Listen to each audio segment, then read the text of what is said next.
Is it? No, it's not on. Can you hear me? Yes. You sure?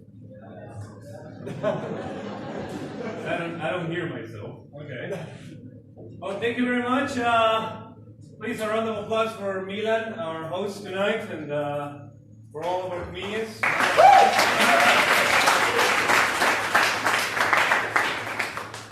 So, like I said, my name is Jose. I come from the southwest part of Spain called Mexico. So yeah, I'm Mexican, but I'm legal, so. I came to Europe 5 years ago looking for the love of my visa, sorry, the love of my life. I haven't found her yet, so I'm taking applications if anybody wants to talk to me after the show. I like being here in Europe because here in this part of the world, my name is exotic. You know, my name is different. Back in Mexico, you can fly a plane all across Mexico and and throw a rock and you're either going to hit a Jose or a Carlos. That's how common. And you know, when I was traveling through the Balkans, they told me that they learned Spanish with telenovelas. And I was like, I'm so sorry about that.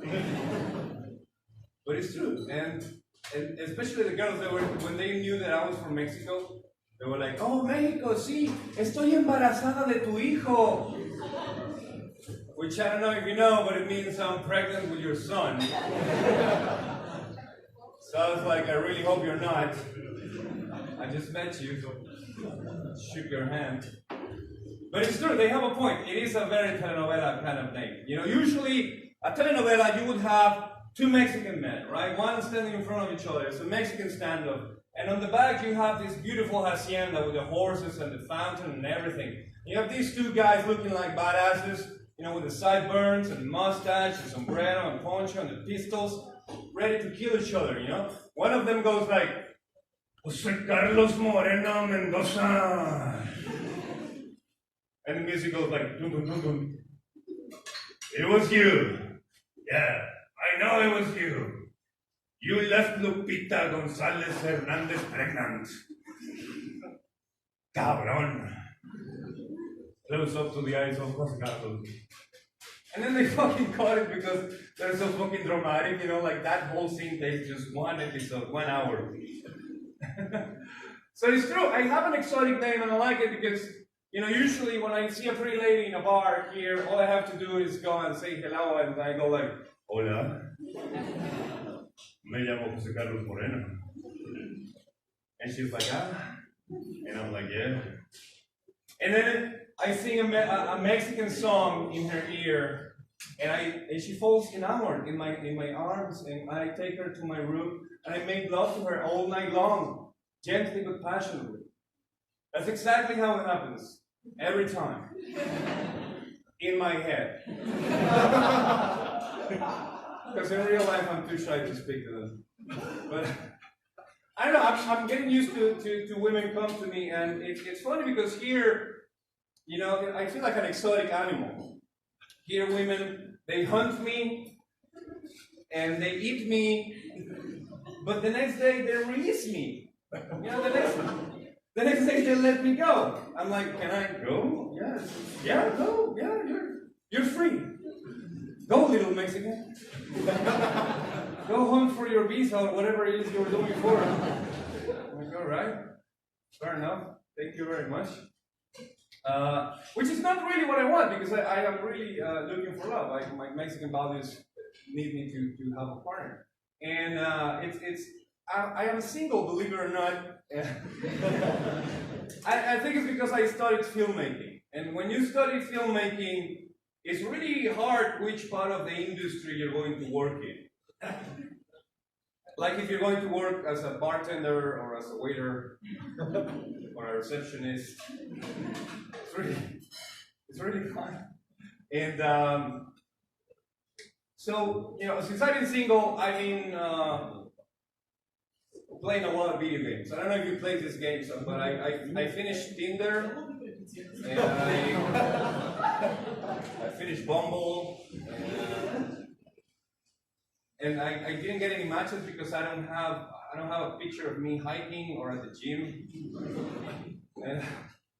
And my description reads, "All ye who enter here abandon all hope." So I'm not getting matches. So I went to the dating sites, like the old school dating sites. And I found some dating sites that are really weird. Yeah, I'm going to tell you some of it. I found a dating site that is called Prisoners Dating. That's when you know it's going to take you a long time to go out together. I found another one that it was political ideology dating. That's when you are a socialist and she's a Democrat, and you make Germany. And I found another one that it was ecological dating. I get that one. That's when you fuck your ex because you're recycling. Some people are friends with their exes. I'm not. I really don't see the point. I think that being friends with your ex is stupid. I don't see the point. Because being friends with your ex is like when you have a puppy and you really care for it and you love it, and then one day it gets sick, so you have to take it to the vet. You take it to the vet, and after the surgery, the vet comes out with your dog and it tells you, well, your dog is dead, but you can keep it. That's how being friends with your ex is like. You used to have this amazing thing that but now he's dead and he's rotten and stinks. So I was fucking my ex the other day. What? I didn't say I fucked them. I'm not friends with them, but I was fucking my ex the other day and I realized how sad it was. It was so sad. As I was fucking, I realized, because I was like, oh, what am I doing this? I've been here before. What the fuck? I realized fucking your ex is like buying a really amazing car that you really like, but it has no wheels. You know it's not gonna take you anywhere, but you still like getting in. So that's how being fucking your ex is like. I like it here. Give me a cheer if you belong to the university, if you are in the university. So of course you don't know about dating sites. Basically, being in university basically means your life is a dating app, When people back home ask me, what is the best thing about Europe? Erasmus. Biggest fuck festival in the world. I'm not even a student and I enjoy the hell out of it. And when people ask me, why did I come to the Czech Republic? Why did I choose the Czech Republic to be easy? I came here for the language, but I stayed for the customer service. Said no one ever.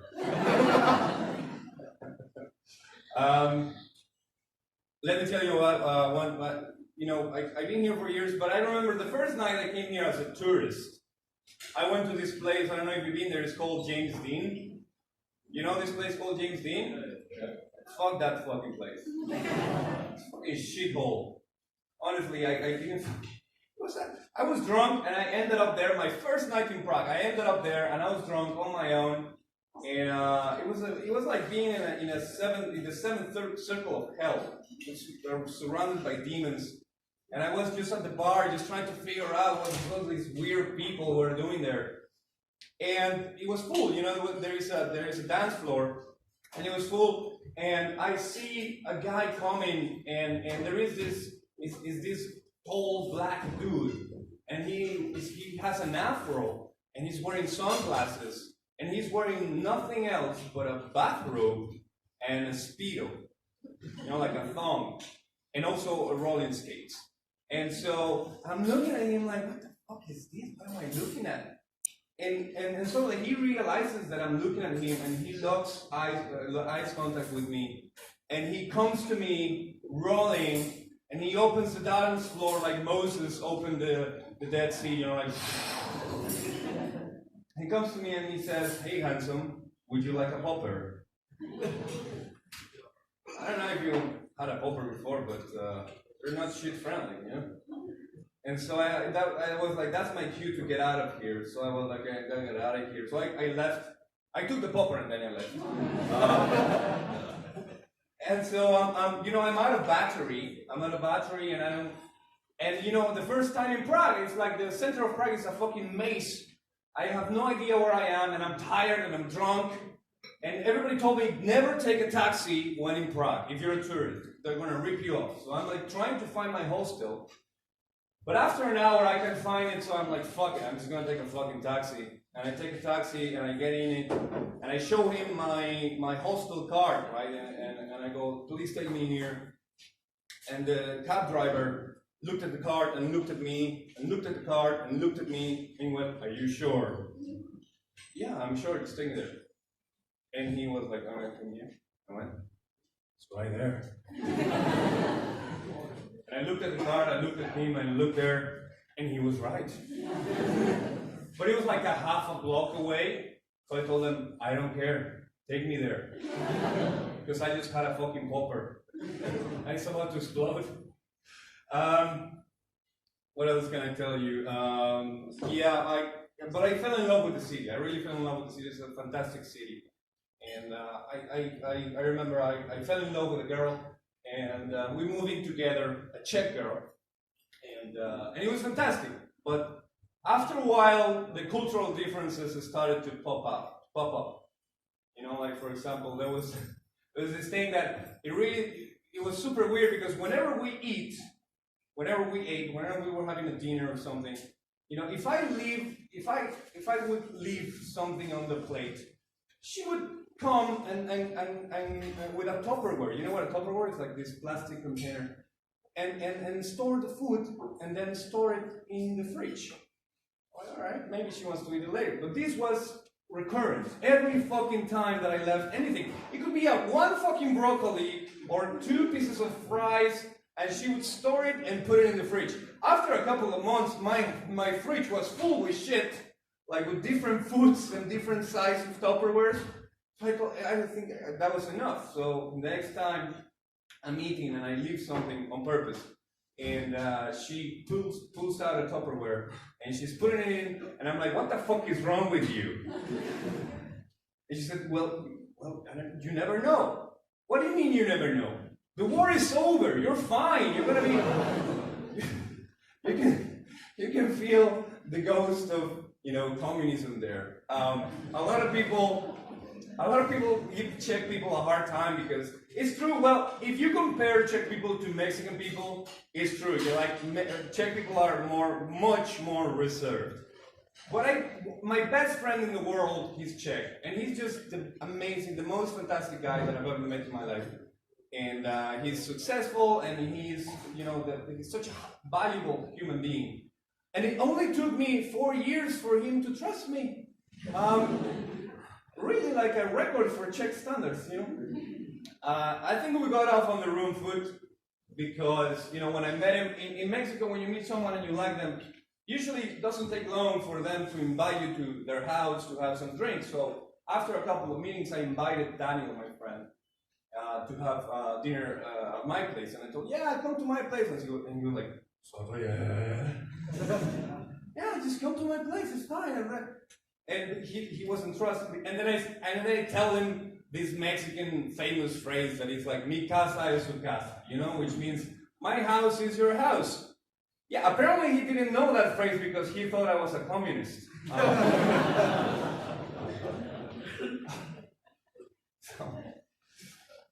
I've been doing stand-up comedy for about 4 years now, and I remember 2 years ago, I had first of all, when you look at me, nobody ever guesses that I'm Mexican. Because the stereotypes about Mexicans is like, we're short, and we're more brown than I am, I guess. And so nobody ever guesses, whenever I ask someone where am I from, they always say Turkey or Spain or Portugal, whatever. So one time I had a very good show, and I'm celebrating, so I'm very drunk that night. And a girl comes up to me, and we're having a good time, we're just talking, but I'm very drunk, so at some point during the night she goes, wow, you're very drunk. And it bothered me, because what the fuck do you expect? So I just reacted and told her, yeah, and you're very Asian. Which, of course, wasn't the best thing I've ever said. But it was just an observation, you know, it wasn't... She was stating the truth that I was drunk, and I was stating the truth that she was Asian. And then she said, so what? What's wrong? I said, nothing is wrong. The difference between you and me is that I'm going to stop being drunk in the morning. But again, not the best things I've ever said. But she took it like a champ. Like she laughed it off, and she was like, and then she said something like, "You're racially ambiguous." I was like, wow. That is really the best thing that anybody has ever said. Racially ambiguous, I fucking love it. Because here's the thing. The way that we understand, you know, in Western societies, race, this race thing, is a very fucked up thing. Apparently, and every race has something that is not nice, you know? Every race has something that is fucked up. So, for example, if you're an Asian, you're supposed to be smart, but you have a little dick. You know? I don't know what's with the women. Maybe they have a horizontal vagina. I don't know. And then if you are, you know, if you're a Latino, you are fun and you're popular, but you're poor. And if you are a white person, people treat you well usually, and you get by, and you're mostly set. But you know, you come from your ancestors were pillaging and robbing and raping and invading countries, so it's not so good. And if you're a black guy, if you're a black person, you have a big dick, but you're fucked. Like that's basically what you are in the scale of things. So I like being racially ambiguous because I get to be all of those and just the best parts. You know, if I am a little bit Asian, I'm smart. If I am a little bit Latin, I'm popular, you know, and I'm fun. If I'm a little bit white, people treat me well as well. And I have a big black, you know what I'm saying. So I'm going to leave you with this. I guess all of you live here, right? Give me a cheer, all of you live here.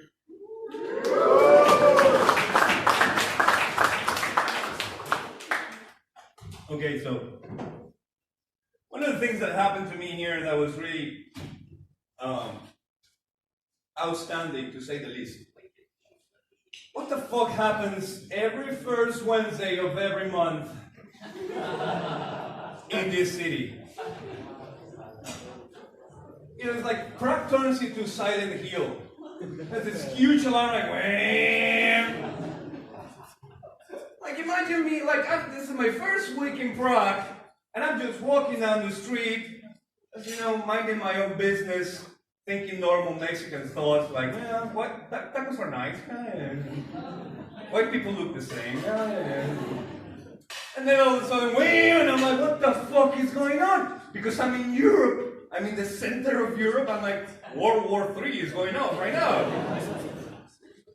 And I'm looking at the people, what are they doing? Are they running? Go after them. What is the Czech word for nuclear shelter? Why didn't I learn that shit? And then I get a text message from my Czech friend who's hosted me at the time, and it's just capital letters, and it says, run. What the fuck is gonna happen?